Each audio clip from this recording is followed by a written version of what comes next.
Good afternoon, everybody. So we have another lovely day.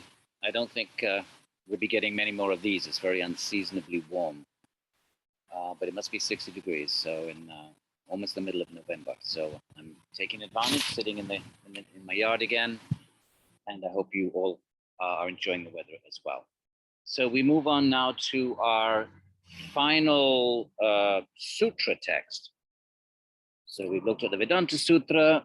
We've looked at extracts from the Mimamsa Sutras, Nyaya Sutras. We didn't look at the Vaisheshika Sutras because pretty much they are coupled. Vaisheshika is a sister school of Nyaya, so the arguments are shared in many regards. And now we embark on looking at the role of Īśvara in the Yoga Sutras. And this text now, okay, Mimamsa is an ancient Indian text dealing with Vedic ritualism, and Nyaya is sort of Indian logic. And you might think, well, how relevant is all that to the modern day and age? Well, actually, Nyaya is always going to be relevant because engaging in rational thinking and logic is always useful for training the intellect. That's its function, really. Not necessarily there to provide truths. Of course, Nyaya makes claims about that there is an Īśvara, that there is an Atman. But also on Vikshiki, it's sort of training the mind to think rationally, coherently, and systematically.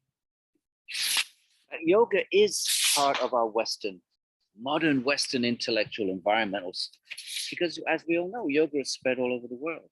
There's tens of millions of people practicing yoga in our main streets and high streets.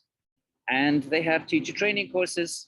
If you want to be a teacher, a yoga teacher, you have to do a teacher training course. It might be 200 hours. That's the very minimum.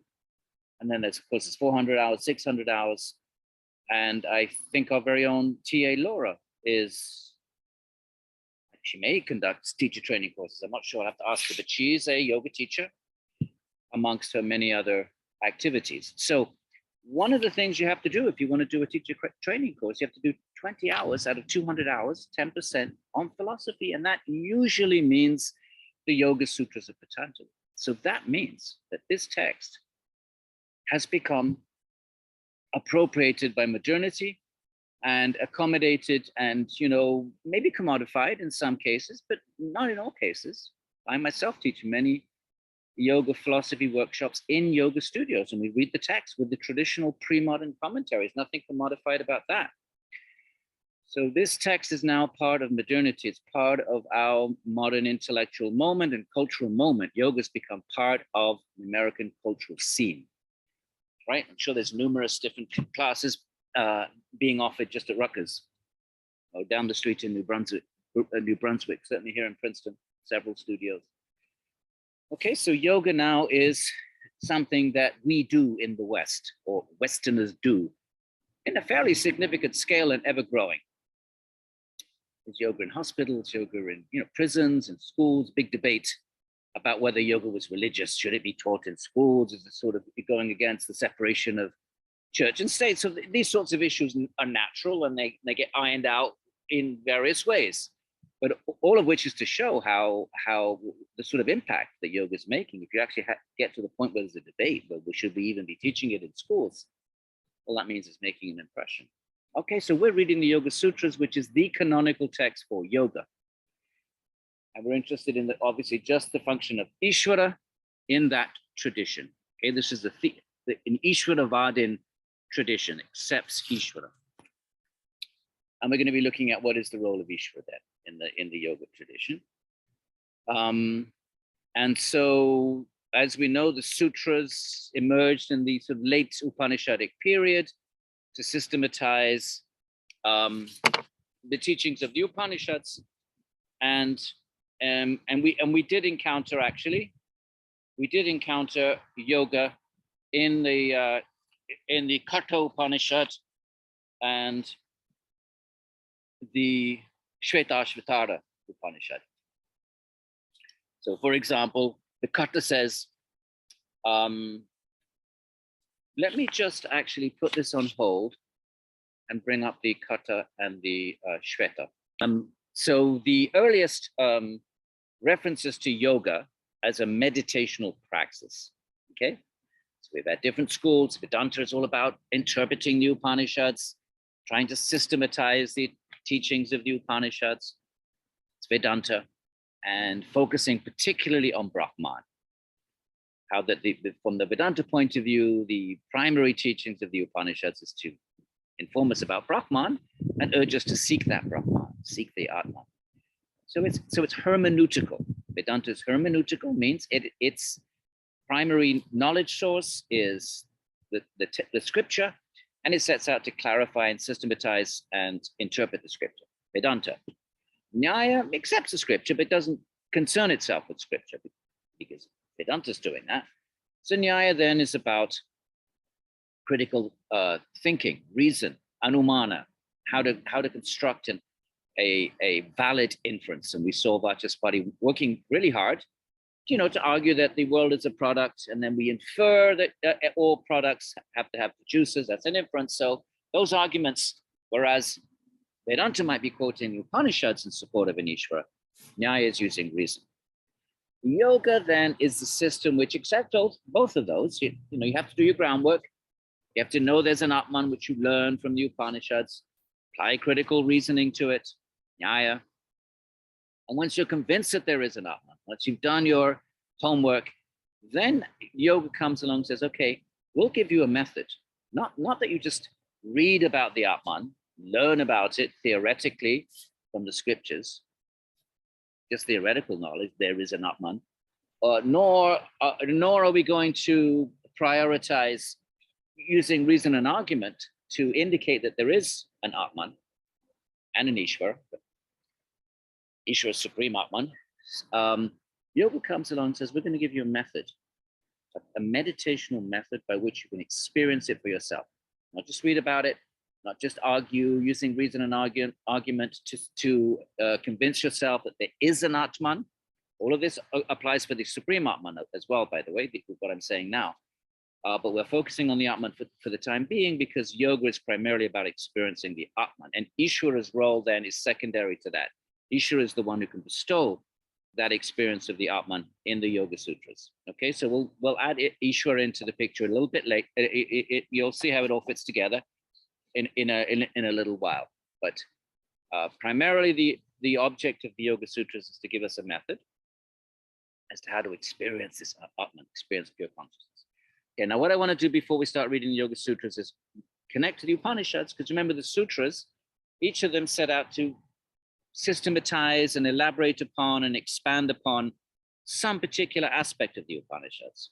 Okay, so Vedanta wants to focus on Brahman and Atman and the relationship between Brahman, Atman, and the world. Vedanti doesn't get involved in creation and doesn't even use the word Brahman. Well, it accepts as a Brahman, but doesn't use the word.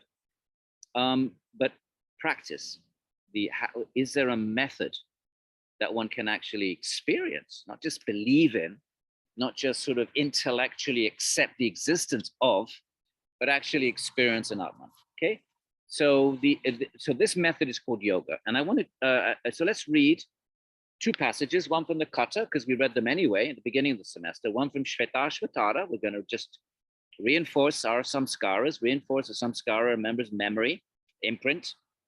Read something, it leaves an imprint. Hear something, leaves an imprint, called a samskara, as you know. So let's go to the Kata, my friends. And here we see the first reference to this process, not theory, not logic, not scriptural proclamations, a method to experience Atman. And we're in the Kata, and we are in book 6. At the top here, you have this, it's in the files, right? Book 6 anyway, verses 11 to 18. And we start here.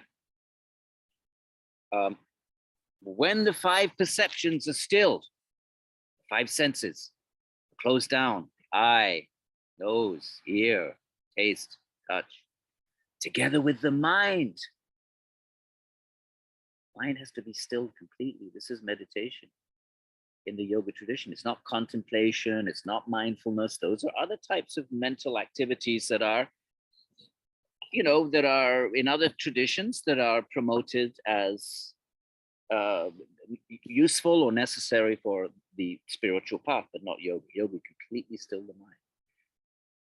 When the five perceptions are still together with the mind, not even reason bestirs itself, not even the intellect, nothing, not even, there's no mental activity, cognitive activity, intellectual activity, everything is stilled by the force of concentration. Not even reason, not even intelligence. They call it the highest state. State beyond reason, beyond the mind, beyond the senses. You're trying to go to that place of pure consciousness.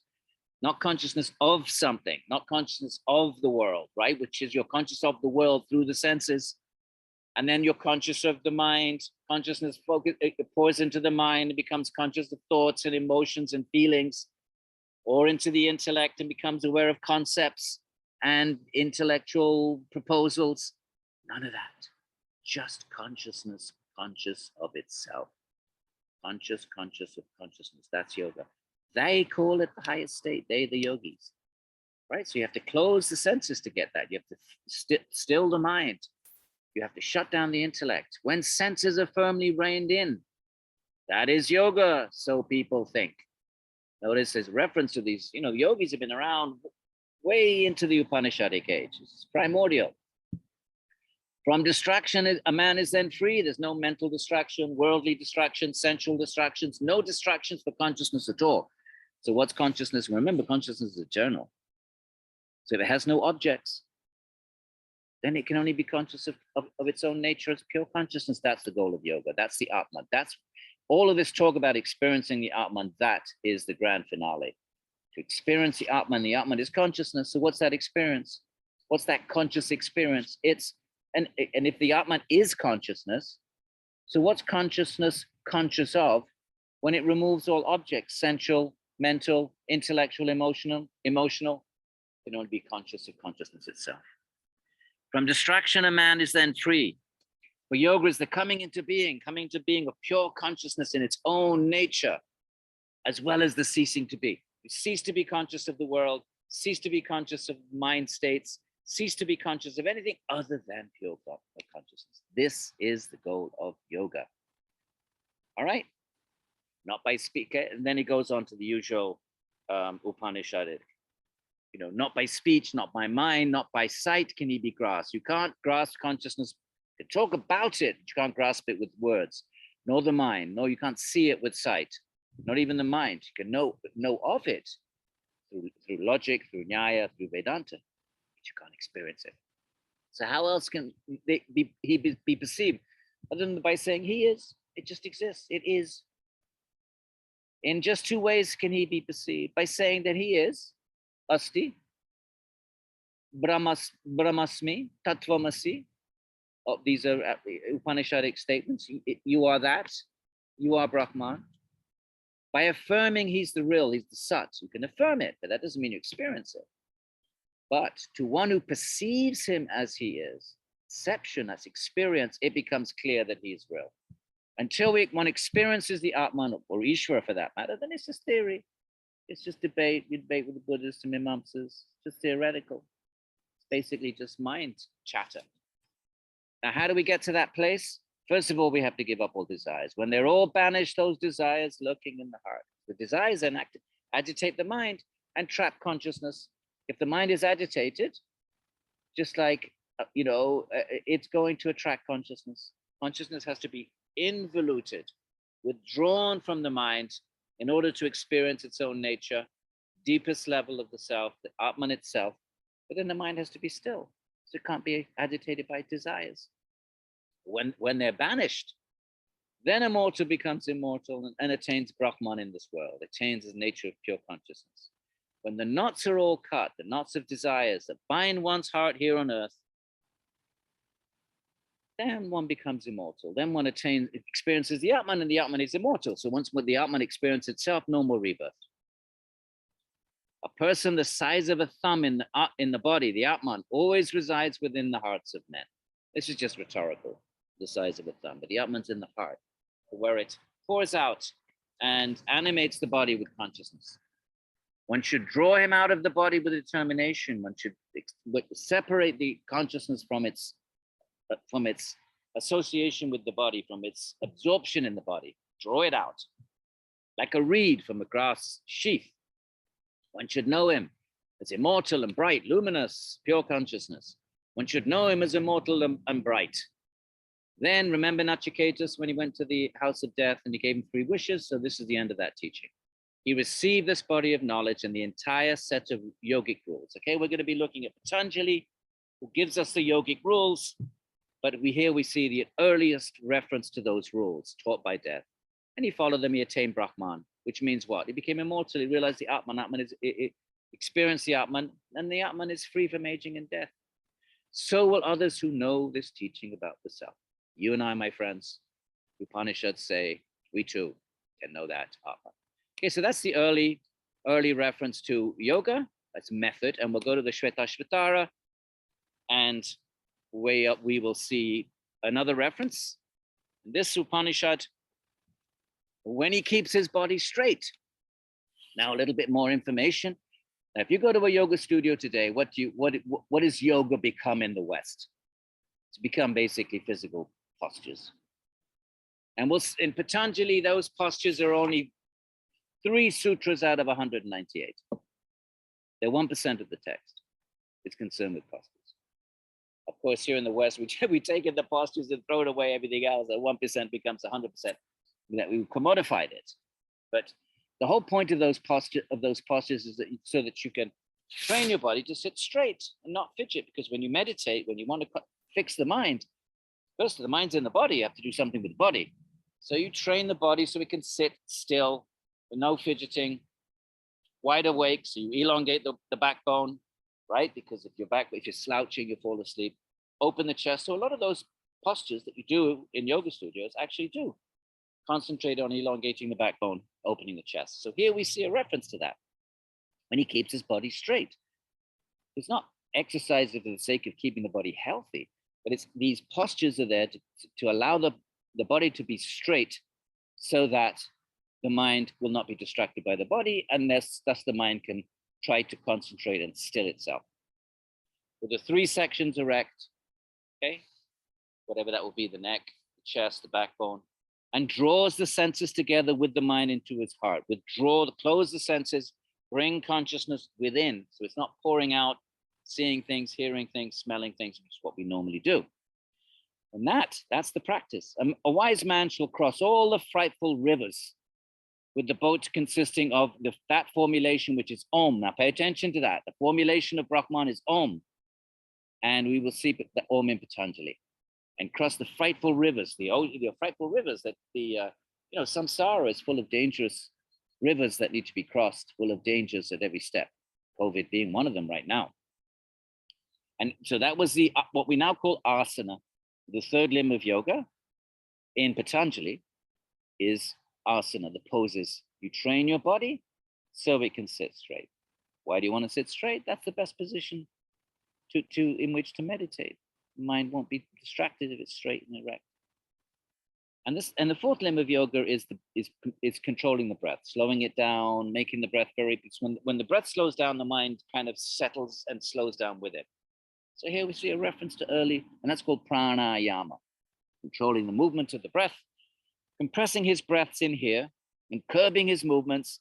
A man should exhale through one nostril when his breath is exhausted. So these are techniques, breathing through the various nostrils. Dirgha Sukshma, Patanjali says, subtle and long, right?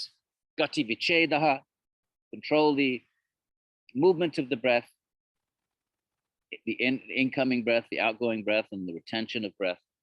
So these are all preliminary practices to train the mind to be still.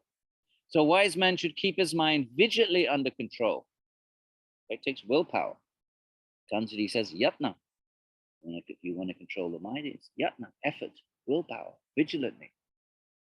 Mind is like a wild beast, just as you would that wagon yoked to unruly horses. The mind is like an unruly horse, my friends. Surely you know from your own mind how it just darts all over the place, makes up ridiculous stories and imaginings and fantasies. Unruly horses. The mind is very unruly, very hard to control. So it takes willpower to control that. So then the Shweta goes on What kind of a place is ideal for yogic meditation? Well, level and clean, free of gravel, fire, and sand, near noiseless running water, because that keeps the bugs away. If there's running water, the mosquitoes and bugs won't disturb the meditator. So you're looking for a place in the forest, in the wilderness with running waters. That's the ideal, because it's not mandatory, but that would be very useful, because if you're trying to meditate and then, there's bugs and gnats and mosquitoes and black flies and stuff like that, not helpful to meditation. So near noiseless running waters and the like, pleasing to the mind. So something that's not going to disturb the mind, because remember, you want to settle the mind, you want to focus the mind, so you don't want to, it's going to be pleasing and it's sort of, not to distract the mind with pleasantness, but so the mind isn't disturbed by unpleasantness. Not offensive to the eye. Some nice sattvic place, right? We know a little bit about that. Sattvic, peaceful, calm, clean. Provided with a cave or a nook sheltered from the wind. So these are meditators out in the forests, in the mountains. They've withdrawn from society. They're no longer seeking the pleasures of society has to offer. They've renounced attempts to find happiness through, family or children or material pursuits and possessions. They're seeking pleasure in the Atman, which is, remember the Brihad and the Taittiriya, the bliss of the Atman is 10 to the power of whatever it is, 18. Actually, one of my students counted them. There's two different accounts. One is the Taittiriya, one is the Brihad. One says 10 to the power of 12. The bliss of Brahman is 10 to the power of 12, is greater than the bliss of a king who owns the whole world and is healthy and happy and perfect, and all good karma. Bliss of Brahman. One is 10 to the power of 12, greater than that, and the Taittiriya is 12 to the power of 18, something like that. So that's what the yogis seek. So they go to a cave, a nook sheltered from the wind, no distraction. They're trying to still the mind. You're not going to do it in the middle of a Jersey Turnpike. So they're trying to still the mind. So they go to a secluded place. In such a spot should one engage in yogic practice. We'll skip verse 11 and we go to 13. Lightness, health, right? Because you're not eating very much. The absence of greed, because you want to control your desires. If your mind is overwhelmed with desires, it's going to consume, consciousness is going to be absorbed in that desirous laden mind, and it's not going to be able to withdraw from the mind. The more agitated the mind is, the more it's going to absorb the power of consciousness, the chitti shakti, the power of consciousness itself. So bright complexion, because you're healthy and you're doing pranayama and you're leading a very sattvic life, very pure life. Pleasant voice, a sweet smell, because you're not eating gross food and which permeates through your body and comes out in foul odors and stuff. Very little feces and urine, right? You're not eating very much. Just eating what you need to maintain yourself. That, they say, is the first working, and not the grand finale, but this is the beginning of the journey. Find a secluded spot, control your diet, so you're not pooping and too much. That's the test. How much are you pooping is a test of how much you're eating. Okay? Just as a disc smeared with clay, imagine a gold disc covered with clay. When it's cleaned, well, shines brightly. So like the Atman, now it's covered with the mind, with all its desires and impurities and ignorance and laziness, all of that. So also an embodied person, once he has perceived the true nature of the self, becomes solitary. His goal attained, and the solitary means he discovers his own unique personal nature, the pure Atman, free of the body, free of the mind, free of all social connections, which remember are all we have to abandon anywhere at the moment of death. So you're trying to realize the self before you die. His goal attained and free from sorrow.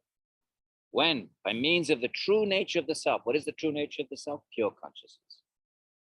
Just consciousness, not consciousness of.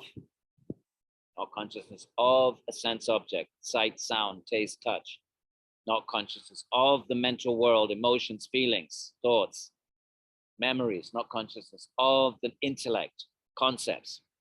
No, just consciousness, no consciousness of, no object of consciousness, whether gross world out there, physical or psychic. Sees that by means of the true nature of the self, it's just pure consciousness. It becomes object conscious when an object is placed in front of it. What if you remove all objects, including mind? Then it becomes conscious of itself. And that's what yoga is. Closing out the world, closing down the mind, stilling it by concentration. From the mantra, we'll find even up there, the previous kata said on Brahman in the sound, in the form of sound. So by means of true nature of the self, which resembles a lamp. Why? Because it's effulgent. Consciousness, when it's not clouded by being and dulled and deadened by being absorbed in the prakritic mind and the prakritic body, which are matter, so they dullen consciousness. But when it's absorbed in its own nature, it shines brightly. So also an embodied person, once he or she has perceived the true nature of the self, becomes, we read that, sorry. So the true nature of the self, which resembles a lamp, verse 15. A person practicing yogic restraint. What are you restraining? The senses. What else are you restraining? The mind. Stilling it, concentrating it. Sees, not theoretical, not reads about in the Upanishad, not uses the logic of Nyaya to argue in support of. No, sees, perceives the true nature of Brahman. Then he's freed from fetters of karma, action, reaction, because he has known God. Unborn, okay, now what does God mean here? Well, let's hold off on that one, because there's the Atman, which is your own innermost consciousness, and then the supreme consciousness. And the relation between those two is, as you know, divides the Vedanta schools. Shankara says, you are God, you are Brahman, and ultimately everything else is illusory. Ramanuja says, no, you're never God. God is Īśvara, you are the little soul. So you can never be, you might be a part of that. You might be a fraction of God. You know God in the sense of God's small manifestation of God, which is the soul, but not the supreme being. So unchanging and unsullied by all objects. Okay, so there we have our reference, the earliest reference to yoga in the Upanishads, right? So now we go to the Yoga Sutras. And just in case my preamble didn't come out, so the Yoga Sutras, one of the sutra traditions, comes at the late Vedic period. I'm not going to repeat that, but if it didn't record, I will give a preamble at the beginning of next class, right? I'll situate yoga in its relationship with the other schools, its relationship with the Upanishads. But for now, we'll just say, so just like Badarayana wrote the Vedanta Sutras, in order to systematize the Vedanta, right? Badarayana Vyas, maybe you'll forget his name, it's not important, you don't have to remember it for the quiz or anything like that. But the Vedanta Sutra is written by someone called Sage Badarayana, who is also known as the great famous Vyas. Vyas is the great author who took the one Veda and divided it into four, who wrote the commentary on Vedanta Sutra traditions as he compiled the entire Mahabharata. And he took the Puranas, one Purana, and divided it into 18. The tradition has all of that massive output of literary production. It assigns it to the great sage Vyas. So, and in the yoga tradition, Vyas is the first commentator on Patanjali's Yoga Sutras. Scholars wouldn't accept that. They would just say somebody wrote it and gave the name of Vyas to the commentary in order to give prestige to the commentary. We don't need to occupy ourselves with that. That's an issue for historians. So the Yoga Sutra is a very small text. It's actually 1,200 words. So there's 4 chapters. The average length of a sutra is 6 words. And shortest of all the sutras. So it is the sort of go-to text accepted by all the schools for actual meditational practice. 8 different schools occupy themselves with different things. As we know, Vedanta seeks to clarify the Upanishads and theorize about the relationship between Atman and Brahman and the world. Mimamsa about ritualism, perpetuating the Vedic sacrifice and arguing for the necessity of Vedic sacrifice based on the fact that the Vedas are eternal and one should just, one should obey the injunctions of the Vedas. Nyaya sets out to engage in critical reasoning and establish rules for what constitutes valid, reason and debates and, coherent thinking and so forth. So yoga then is the school, it accepts all of that, but it just has a different focus. Its focus is on how do we meditate? Is there a way of experiencing the Atman that Vedanta talks about, that the Upanishads talked about, that Nyaya argues for in its debate against Buddhism and others and so forth? And is there a way of experiencing? Do we just have to believe it, read about it, and just sort of believe it or not? So yoga then, as we just saw from the Upanishads, takes the view that we can experience it. And so let's now go to the Yoga Sutras. And we start with the four chapters, just like the Vedanta Sutra has 4 chapters. And we begin with the very first. The first chapter is called Samadhi Padaha. Pada is a chapter. Samadhi. Samadhi is that state when the mind is completely stilled. Remember, there's consciousness. It's trapped in a subtle body and a gross body. There are 2 bodies accepted by most schools. Gross physical body made of the earth, water, fire, this gross fleshy body. Then there's the mental, intellectual body, perhaps called the psychic body. It's a subtle body, a linga. But neither of those are both prakritic. They're made of matter. Even the mind in yoga psychology, it's not a quality of the Atman. Atman is just pure consciousness. So the mind is subtle prakriti, very sattvic. I think we touched upon the 3 gunas, sattva, rajas, and tamas. This is the metaphysics of yoga and sankhya. So rajas is action and activity and creativity. Sattva is peacefulness, detachment, calmness, wisdom, insight. Tamas is lethargy, heaviness, stillness, limitation, delimiting. These are the gunas, and they affect the world out there. So the more thick and heavy a thing is, the more it has the tamas quality to it. The more energetic something is, like fire or electricity, has rajas in it. The more sattvic something is, it's more luminous and light and peaceful. That's in the world out there, and light and airy. In the mind, sattva is knowledge and happiness that comes from peace, not happiness that comes from desire. As we'll see in the Gita, the happiness that comes from desire is actually suffering, because that desire can never be fulfilled. So and even if we attain a desire, it doesn't fulfill, and immediately we seek up something else. The desire is actually torment. So it's like an unfulfilled, constantly unfulfilled state. So, and tamas is depression and deep sleep, and all the gunas are always interacting. And so yoga requires the maximization of sattva, a peaceful mind, free of desires, detached from the world, just accepting whatever's necessary for existence, for survival in a healthy way. Peacefulness, calmness, insight. When the mind is calm, it sees things clearly. When the mind is agitated by desires, then it filters everything through those desires, and we don't see things clearly. We only see things through self-interest. And tamas is creates barriers and boundaries and limits, and we see things in a very myopic and limited sort of way when the mind is under tamas. And we all go through these different stages. We all have our tamasic moments, sattvic moments, rajasic moments. The gunas are always in flux, always competing, always interacting. And the goal of yoga is to maximize sattva, because that's stillness. And you'll see why in a minute. So let's read. So the first sutra was Atta Yoga Anushasanam. Now we continue the teachings of yoga. Remember, the first sutra introduces what the text is about. Do you remember the Vedanta Sutra? Same word, Atta, Attato, Atta, Attas. Ata Brahma Jignasa. Now there's inquiry into Brahman. The first verse of the Vedanta Sutra tells us what the text is about. It's going to be about an inquiry into Brahman.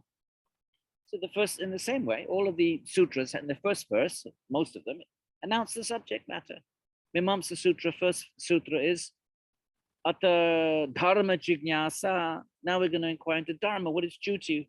What should we do in the world? And of course, for them, Dharma means, well, the centerpiece of Dharma, or the anchor of Dharma, the most fundamental aspect of Dharma is the Vedic sacrifice, because that Dharma actually perpetuates the entire universe, the performance of Vedic rituals. So they're interested in Dharma. But yoga is interested in yoga. And it says Anushasanam, it's going to continue the teaching. Well, where is it continuing it from? Well, we just read 2 verses from the Upanishads, which is, it's continuing from older teachings. We find references to the yoga practice in the Mahabharata epic, which is before, in the instructions of Bhishma, the great grandfather Bhishma, in the war. He allows himself to be killed. He's an invincible warrior. But he allows the Pandavas to kill him because he, on the other side, his nephews, because he loves them. And he's on the other side, not because he doesn't like the Pandavas. We'll meet the Pandavas in the Bhagavad Gita, by the way, so you can make a mental note. Arjuna. Gita is a conversation between Krishna and Arjuna. But he's, because of the protocol of war, he finds himself on the other side, but knowing he's invincible, he has a boon because of the great vow he took when he was young, that he would remain celibate, so that there would be no, even though he had the right of inheritance of the throne, he'd renounced it in order to fulfill his desires, his father's desire to marry a particular fisherman's daughter. His father fell in love with a fisherman's daughter. The fisherman said, okay, I'll let you marry my daughter, but only if her children inherit the kingdom. And of course, Bhishma was the eldest. And so the fisherman said, well, Bhishma's the eldest. So how are my kids gonna, if you marry my daughter, how are her kids going to inherit the kingdom? So Bhishma said, okay, I won't, I'll relinquish it. And then the girl's father, the fisherman, right? Bhishma's father falls in love with the fisherman's daughter. Bhishma's already born, he's already an adult. His father falls in love. Fisherman's father wants the offspring of his daughter to inherit the throne. Bhishma says, don't worry, I'll renounce it. And then the fisherman said, well, you might renounce it, but your kids, they might not. And they'll have the right because you're the eldest. So Bhishma said, okay, I won't have kids. Or I'll take a vow of celibacy. And because of that great vow of celibacy, he has the ability, he's given the ability by the gods to choose the moment of his death. So he can't be killed. But he wants the other side, the Pandavas, to win. And so he realizes, he said, the only way they can win is if I allow myself to be killed. So he allows himself to be killed. We don't have to get into the whole story. Shot to pieces with arrows, and he's lying on a bed of arrows, and he's waiting. And because he's a great yogi, he doesn't have to die. He's allowing himself to die. He's waiting for the sun to enter into the north, auspicious time to leave the body. He's lying on his bed of nails, a bed of arrows for 60 days, and he gives these amazing discourses on dharma and all sorts of things, but also on yoga. So that's just a little story. The earlier teachings of yoga, right? Patanjali says yoga anu. He's continuing this anu in the middle here. He's continuing the teachings of yoga, and we saw 2 references to that older teaching in the Katha Upanishad and the Shvetashvatara Upanishad. And I'm also mentioning that the Mahabharata has older teachings. And if we have time, I'll tell you about the story of whom the tradition considers to be the very first yogi. That's Brahma, not Brahman of the Upanishads, but the 4-headed creator god, or Brahma with a long A. Don't get that confused with Brahman. If we have time, I'll tell you that story, the first yogi, because we've done a lot of philosophy, and maybe we can have a story or 2 now as we're getting to the end of the semester. Because really Hinduism is really embodied in these stories, these wonderful stories. So Brahma is the first yogi, and we'll see if we have time to read that story.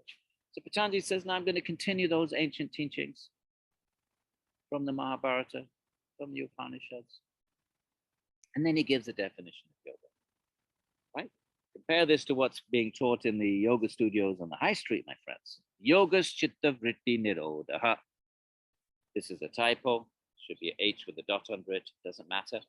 Yoga is the stilling, nirodha, of all states of mind. Chitta is the mind. Vritti is the activities of the mind. It's really the revolvings, the fluctuations of thought. Sometimes it's translated. So yoga is the stilling of all fluctuations of thought. It means to stop, to control the mind completely, so there's no thought, no thinking, no imagining, just a completely still mind. And that's called, it's also called samadhi later on in the text. That's what yoga is. It's to stop the mind by willpower, so that consciousness there's nothing to distract it. So it's not absorbed in something outside of itself. And when it's not absorbed in something outside of itself, then what is consciousness going to be conscious of? It can only do one thing, be conscious of itself. It doesn't switch off. Consciousness never switches off. Consciousness is always conscious. So yoga is the stilling of all fluctuations of the mind. Okay? So you sit and you fix the mind on an object. And this is where Īśvara is going to come in, but I'm not going to bring in Īśvara just yet. We're just going to describe the project of yoga. Stilling the mind completely. And then next class we'll bring in Īśvara, right? So obviously this is a course on Īśvara, and that connection will be made. But before we bring in Īśvara, we have to understand what yoga is. Yoga is the stilling of all, by concentrating on an object, one object. And we'll see that in next recording, that will be Om. Patanjali recommends Om. He says you can fix it on any object you want, but he highly recommends Om. And in fact, most meditational practices in India, from the earliest Upanishads right up until today, is mantra. You fix the mind on the mantra. So inhale, you do your pranayama, Om. You're fixing the mind, and if it wanders off, it gets distracted, you just bring it back, and you keep doing this, wanders off, bring it back. And you do that for as long as you can. And in advanced yogis, they do it for hours. Beginners might do it for 20 minutes, and it completely settles the mind. Of course, the goal is not just to have a peaceful mind. That's we pick that up along the way. That's a side product. But the goal is to go beyond the mind, to a place of pure consciousness. And that's announced in the third verse, the third sutra. So when the mind is still, when chitta vritti is nirodha, it's in a state of stillness, then what happens? Tada kim bhavat, tada means then what? Then what will happen? Drashtahu sva rupe avasthanam.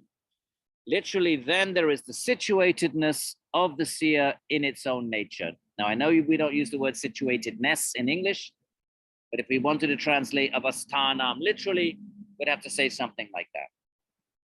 Then the seer, what is the seer? Not the, remember the Upanishads, it's the seer behind seeing, the hearer behind hearing, the thinker behind thoughts. It's consciousness itself. Then consciousness, instead of being conscious of something outside, the world, the trees, the mountains, tables, chairs, the pot, remember the pot, the pot represents the world out there. And not even the mental world of thoughts and feelings, but when consciousness, when all of that is still, by yogic practice, which means concentration and willpower to still it, by the force of concentration, and all that it takes place, then what consciousness becomes svarupe, its own nature. It becomes absorbed, it becomes, it experiences its own nature rather than experiencing something outside of itself. That's the goal of yoga. And remember, Vedanta would say, and when it does that, when it re-experiences its own nature, its own nature is actually pure bliss. Remember 10 to the power of 12 or 10 to the power of 18, depending whether you read the Taittiriya or the Brihad. That bliss that we seek in the world out there, we run around looking for happiness, but we seek it in trivial things, in sensual pleasures, in relationships, in emotions. We don't find it. We're always left somehow dangling, hanging, unfulfilled, never quite find that bliss that we seek. And Vedanta, especially Vedanta, would say, well, that bliss is the ananda, Satchid Ananda. It's inherent in the Atman itself. So but yoga doesn't talk about bliss. I'm sort of adding this from Vedanta point of view. But yoga says, but then when the chitta vritti nirodha, when the mind has been stilled completely, then the siya, which is a synonym for the Atman, the siya abides in its own nature. Consciousness now, with no objects outside of itself, becomes conscious of just consciousness. Conscious becomes conscious. Conscious is conscious of consciousness. Think about that. Consciousness is conscious. Normally we're conscious of something, but if you take away all the ofs, conscious of this, of that, including mental ofs, conscious of my feelings, conscious of my thoughts, take away all of those objects, all the ofs, and now consciousness just remains as consciousness. That's the goal of yoga, my friends. That's what the Upanishads have been urging us to seek, that Atman, the innermost self. That's pure consciousness. Pure meaning it's not mixed with anything, not mixed with the world, not mixed with thoughts, not mixed with feelings, not mixed with conceptual formulations. It's consciousness conscious of itself.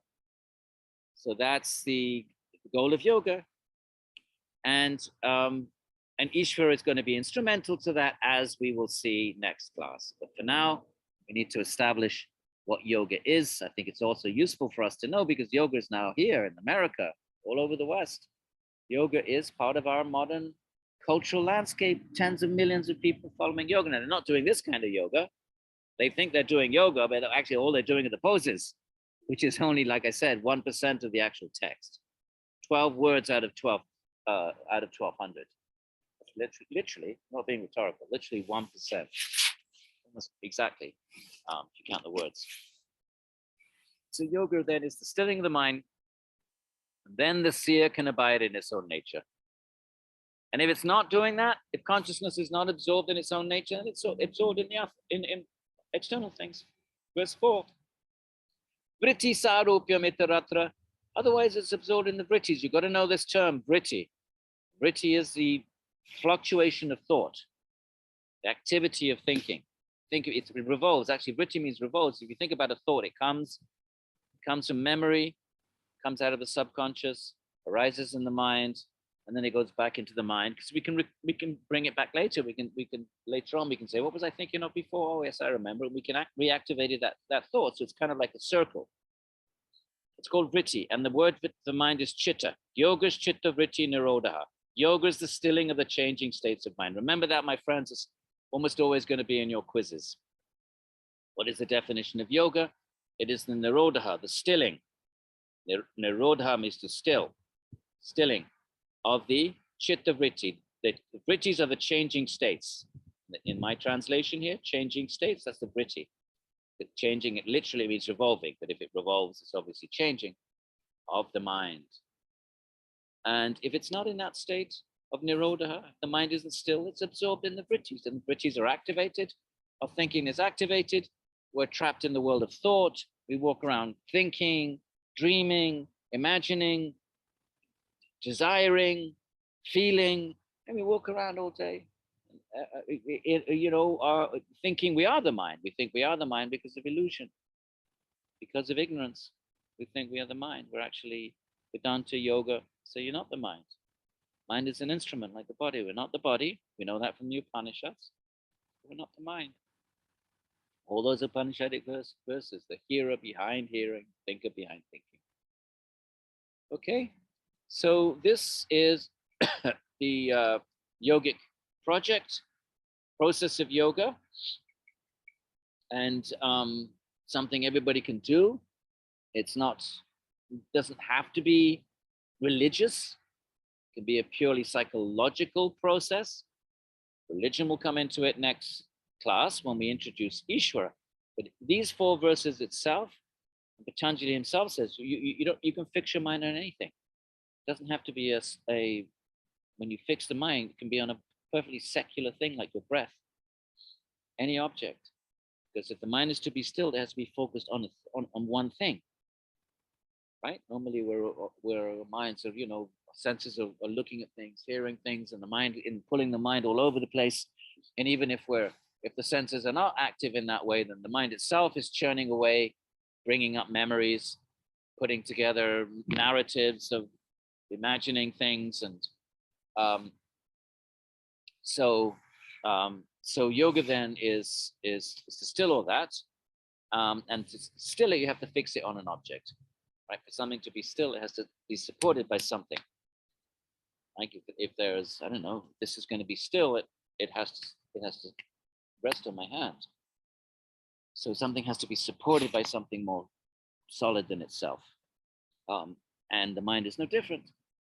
And so it's supported then by mantra is the most common form of mental support in meditation, in the Buddhism as well, and Jainism, in these meditational traditions. Okay, it's not mindfulness. Mindfulness is a different sort of practice. It's also become very popular in the West.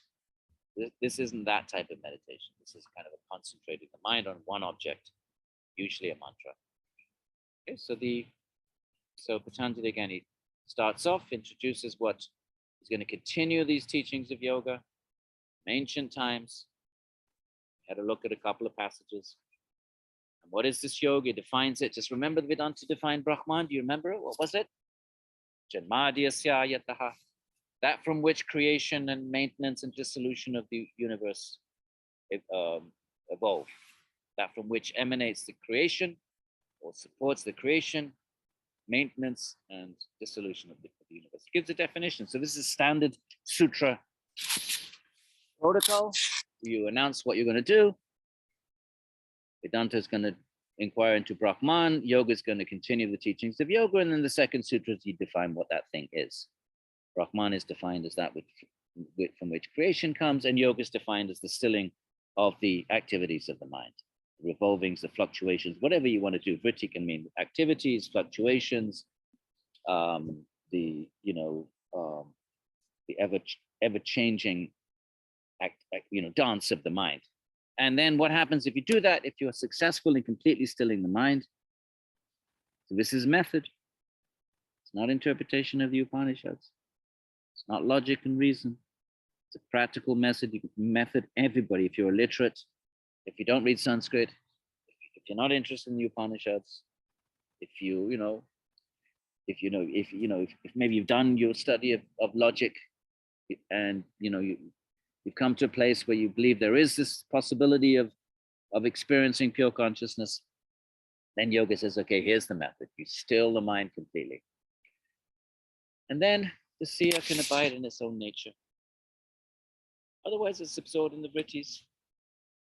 So I think I only put on the syllabus 4 verses. Sutras. I should have actually put the 5th. What are these vrittis? So maybe we'll discuss them now, because I still have another 20 minutes. And I think I've, said what I wanted to say about what the actual practice of yoga is.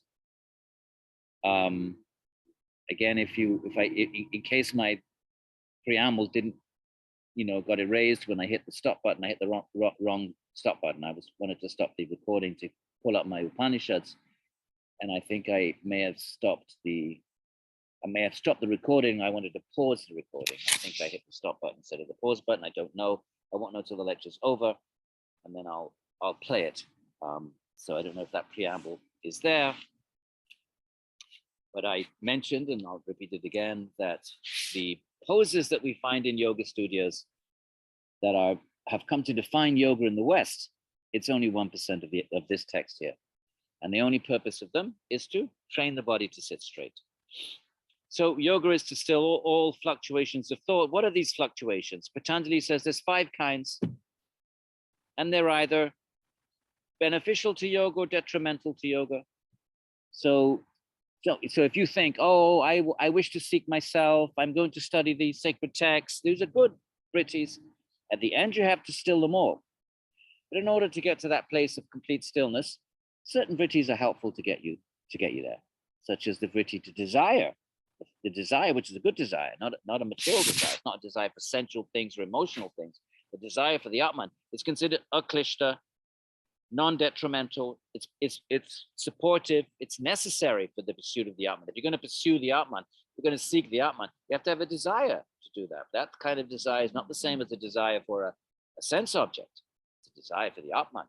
So that's a aklishta in this verse. It is a benevolent. It is not only benevolent, but it's indispensable. You have to have a desire to seek truth. So there's 5 kind of vrittis. Let's have a quick look at what they are. And the first is pramana, right knowledge. Okay, and we won't read on because I only gave you up the first 4 verses. I should really have given you 5 or 6, but we have a few minutes and we'll just look at what are the 5 vrittis. The first is right knowledge. It's not right knowledge of the Atman, just regular knowledge. How do I know there's a table out there? How do I know there's a pot out there? And you may remember there's 3 ways of knowing: the sense perception, and then inference, and then the words of others. So there's fire on the mountain. How do I know? Well, either I walk along to the mountain, I see it, or that's the first person knows it, because the first person sees it, fire on the mountain. Second person walks to the same mountain, but doesn't see the fire, but does see the smoke. Says, oh, wherever there's smoke, there must be fire. That's the inference, that's nyaya. And the third person doesn't see the fire or the smoke, but is told, oh, don't go to the fire. Maybe the park ranger comes and says, don't go to the mountain, there's fire there.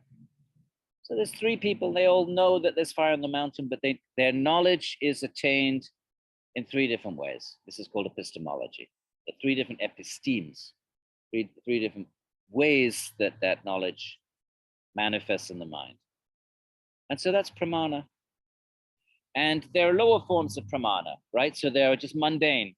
So mundane sense perception, mundane inferences like smoke and fire, and mundane words, like if you go to a doctor, the doctor will tell you what your problem is, or a lawyer will tell you what your legal problem is.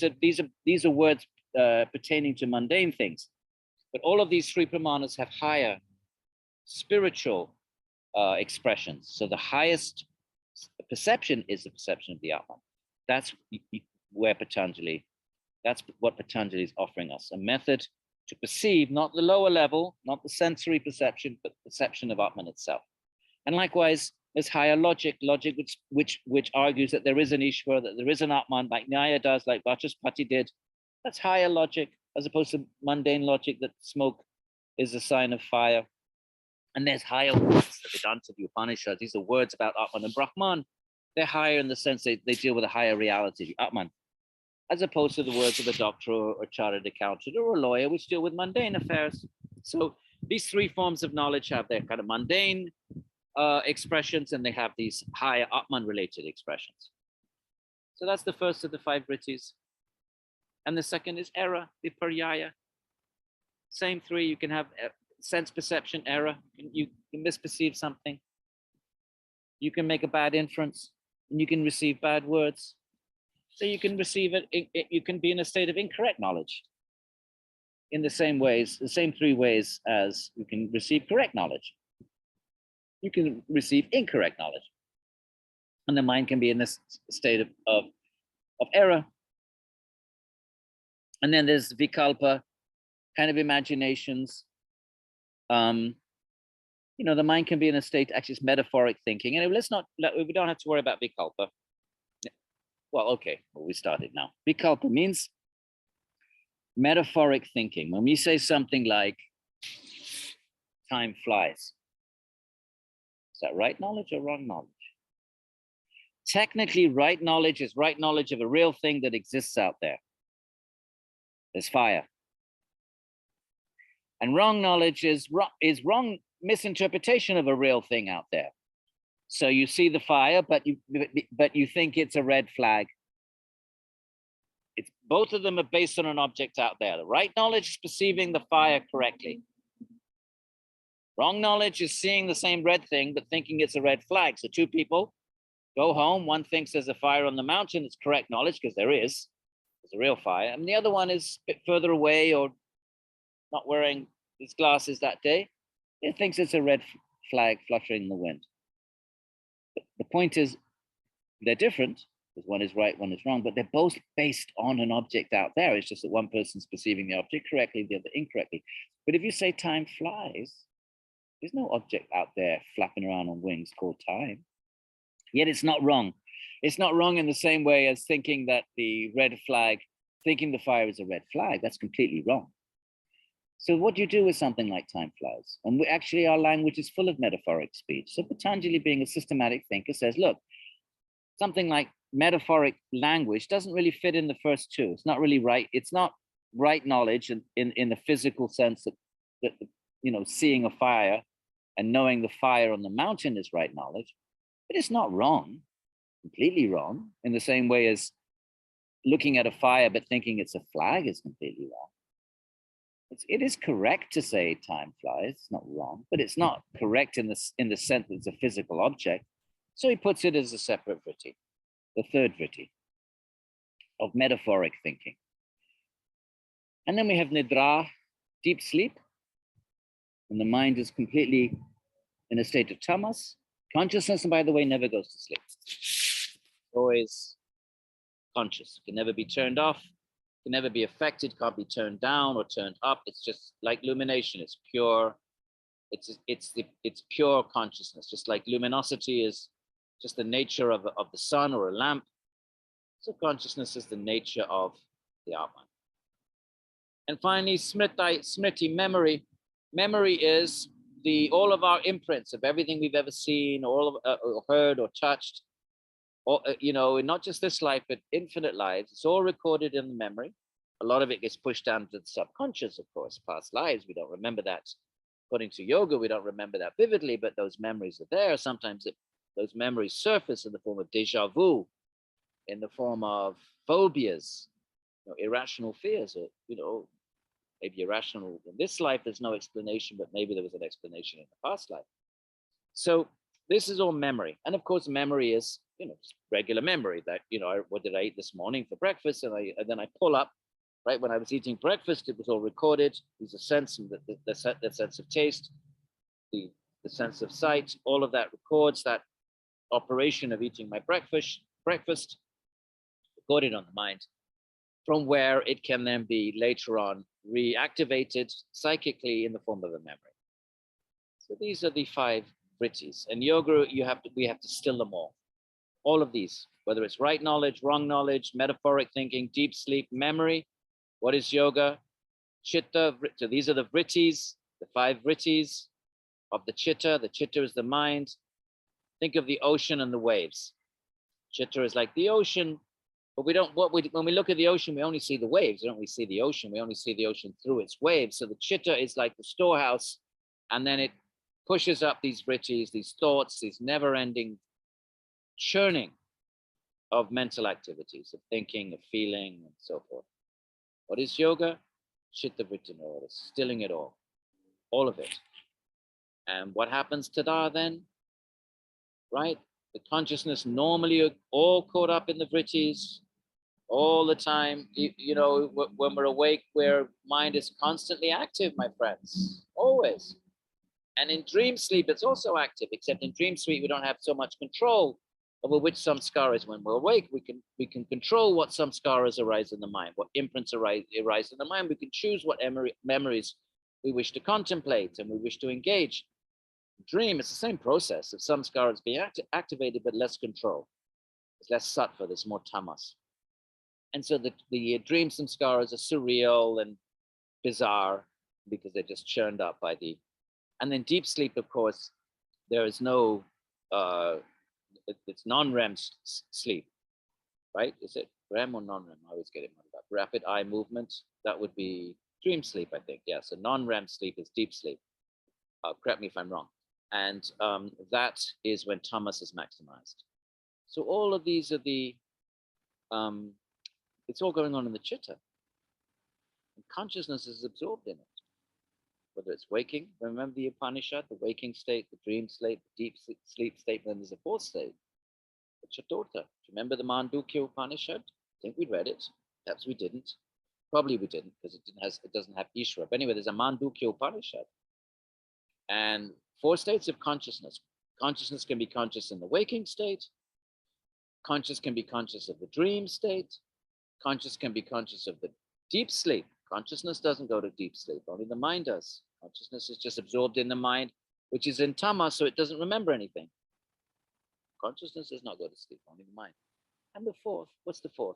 consciousness conscious of consciousness, rather than being conscious of the world in waking state, the mind in dream state, also the mind in deep sleep, except now the mind is completely no samskaras are agitated, no dreams, so it's just a sort of inert mind. That's deep sleep. Of course, consciousness, conscious of itself, and that's what Patanjali says here in verse 3. Tadadrashtu sarupe vastanam, when the vrittis, all of these states of mind have been nirodhat, even good states, even wisdom states and knowledge states, and passion, all of it stilled, then the consciousness, the seer, literally abides in its own nature. Right, the seer being a synonym for the Atman, the consciousness. The seer abides in its own nature, and if not, it's not abiding in its own nature. Vritti sarupyam itaratra. Otherwise, itaratra, which means you and I, because we're not, our consciousness is not absorbed in our own nature. So what is our consciousness doing right now? My consciousness is absorbed in the vrittis. I'm thinking about how to teach. I'm thinking about, about the class and how to present the material as best as I can. And you're hopefully thinking, listening, trying to understand it. So these are all vrittis. So then, if consciousness is not absorbed in its own nature, then vritti sarupyam, it's one in nature with the vrittis, absorbed in the vrittis. We're absorbed in our minds, my friends. So remember, to understand yoga, got to understand a dualism. Not like Western dualism. Western dualism is the soul and matter, and the soul is the psychic entity. That's Platonic dualism and Descartes. Indian yoga dualism is not like that. It's a dualism, but it's not the psyche and the matter. It is consciousness. And on the other side is the psyche, the mind, and its states and emotions and the intellects and matter. They're actually in the other side of the line, the great line between consciousness and non-conscious.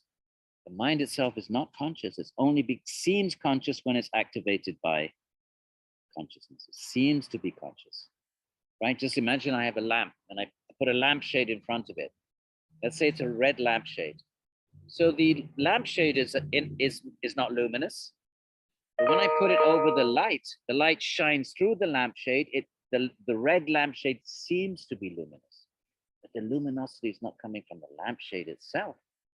It's coming from the lamp behind it. That's a very good metaphor, actually. Right? And so someone could look at the lampshade, not realize there's a lamp illuminating it from behind, and think, oh, the lamp is luminous, the shade is luminous. In the same way, we think the mind is conscious, the body is conscious, but actually that consciousness is not coming from the mind, it's not coming from the body. It's coming from the entity behind these two sheaths, these covers.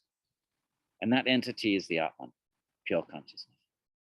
So yoga is then a method to that Atman the Upanishad spoke about, that Brahman that the Vedantins are seeking to inquire about, that Atman Brahman that Nyaya seeks to defend and argue for the existence of through logic and reasoning, that Atman, Patanjali's Yoga Sutra says we can experience it.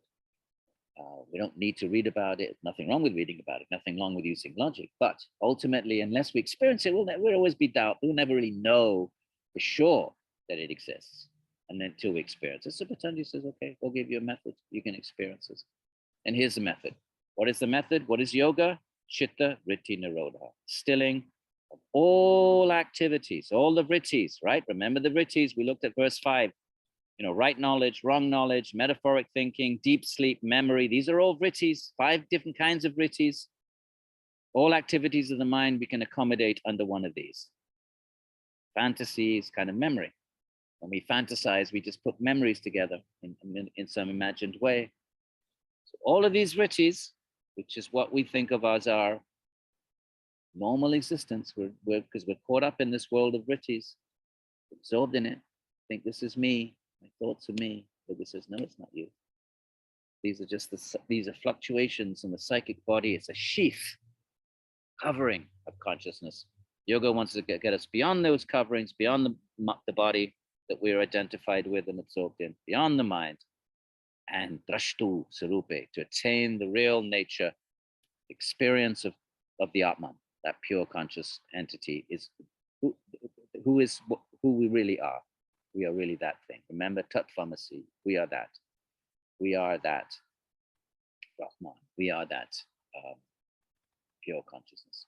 All right, my friends, so that's yoga. Obviously, it's taken a very different direction when it becomes commodified in the West. And, it becomes appropriated by consumer culture and capitalist economic system. It's now multi-billion-dollar industry. All the yoga props and yoga studios and, Om t-shirts and all the things that have come to be associated with yoga. But here it actually is what yoga is in classical India and pre-modern India before it became exported to the West. It is a practice of stilling all activities of the mind. So sutra number 3, consciousness can experience its own nature. Okay, so I'll end there. And a few minutes early, 5 minutes early, maybe we'll tag 5 minutes onto the next class. We'll see how we do. I don't want to repeat myself, and there's only 4 sutras. I should have put a few more on the syllabus, but I want to respect what I did put. So you're responsible for these 4. I just thought it would be useful for you to know what the vrittis are, and that's why we discuss number 6. These are the 5 vrittis, but you don't need to know that for your quizzes.